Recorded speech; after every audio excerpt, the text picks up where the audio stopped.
Сексуальная рэвалюцыя 20-х, безумоўна, стала глытком свежага паветра пасля кансерватыўнага цемрашальства царскай Расіі.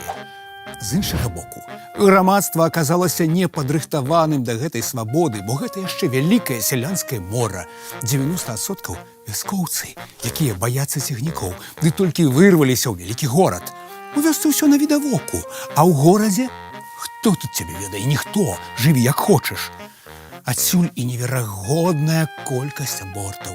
50% цяжарнасцяў скончваліся абортам. Такога не было нідзе ў свеце. Ніякай кантрацэпцыі няма. Медыцынскай культуры няма, не кажучы ўжо пра культуру зносінаў. Колькасць венерычных захворванняў проста шалёная, і палова тых, хто звяртаўся ў той жа менскі вендыспансер, сямейныя людзі. Калі нудысты ці секс-камуны не сталі масавай з'явай, то ў камсамол дзяўчаты ісці пабойваліся, бо там сексуальныя норавы, будь здароў. А найбольш расквітнела прастытуцыя. І акурат прастытутка стала сімвалам часу той самай шклянкай вады, дасяжнай кожнаму, бо кошт 40-50 копеек. Тьфу!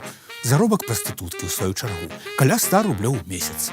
Параўнайце, служачы зарабляў ад 40 до 120, рабочы ад 80 до 190. То можна жыць.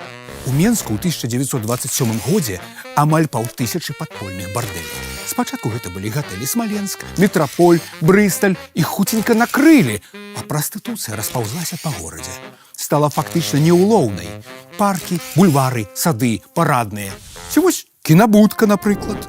Хто б падумаў, што там памяшканне з ложкам. Калі ласка, такі вось гарадскі ландшафт сталіцы 20-х гадоў.